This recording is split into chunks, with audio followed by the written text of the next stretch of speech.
Hi, I'm Kimberly, and welcome to As I've Seen It. This week, I realized that the United States does not have a functional State Department because there were at least three things that happened this week that a functional State Department would have either prevented or cleaned up. Thing one, in his ongoing desire to make all of us believe that Barack Obama wiretapped him, Donald Trump let Sean Spicer get away with saying that the Brits did it. He read out a statement that had been made on Fox News that the US must have asked our closest ally, the Brits, to wiretap Trump to, make sure America's hands stayed clean. Spicy repeated this nonsense on air, and so far as we know, there has not been an official apology to our closest ally, the UK. Donald doesn't apologize for anything. So he's like, wasn't us that said it, we were just quoting Fox News. Yeah, that's not exactly diplomacy.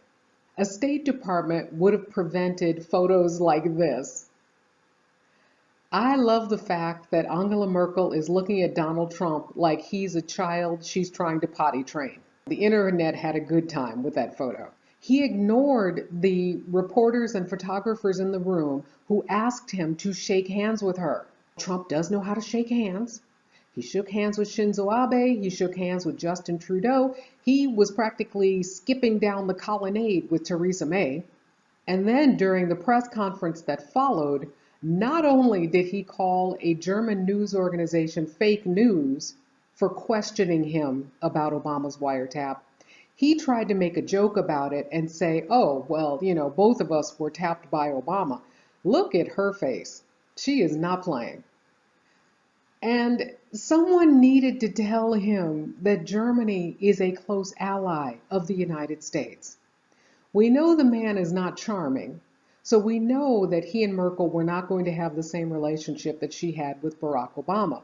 Obviously, those two enjoyed working together.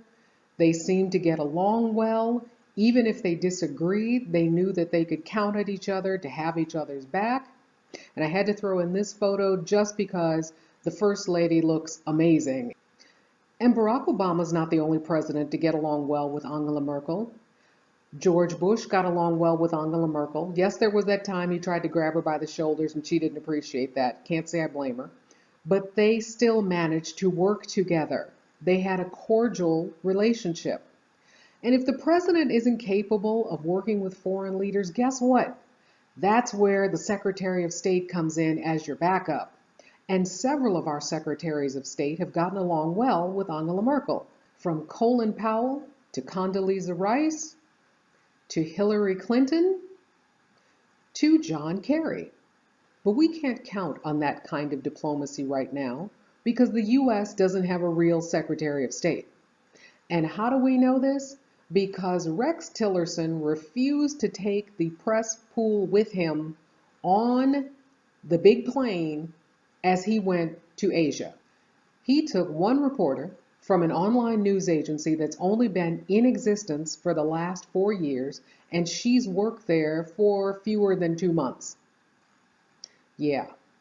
Now, Erin McPike is a real journalist. She used to work for CNN, all of that.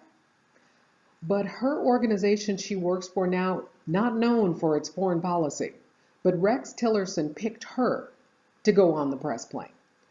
And when he got bombarded with questions about this, he had the nerve to say, well, I'm not really, a news kind of press kind of guy. I don't need to hold daily press conferences. I don't need to have the media around. I'll tell them when I'm ready. Boy, you are no longer a private citizen, Rex. You arrogant, ignorant, never worked in public service before, so-and-so. It's not about you. Nobody cares if you don't like the press. It's not about you. If you can't handle the scrutiny of this job, you need to resign.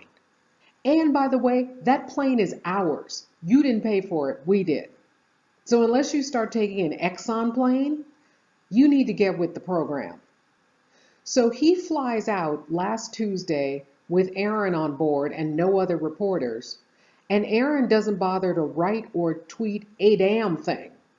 By Friday afternoon, other reporters were like, so the reporter who went with you is not reporting? And her news agency was like, well, we didn't want to do little bits. We decided we'd wait and write a longer story later. Well, in the meantime, the American press is getting news from foreign press. Rex, if you need to know how a Secretary of State deals with the press corps, then just take a look at your predecessor, John Kerry. John Kerry flew all over the world, possibly even beating Hillary Clinton's record on air miles, and he always took time to talk to the press. And then add to that the fact that the man seems to be completely incompetent. He flew to South Korea and threatened North Korea. Now, Lil Kim has been acting up for months. China should not have to tell the U.S. Secretary of State, y'all need to calm down. Cool your heads, chill. That's ridiculous. This is no time for the United States of America to have a weak or incompetent State Department. Thanks for watching.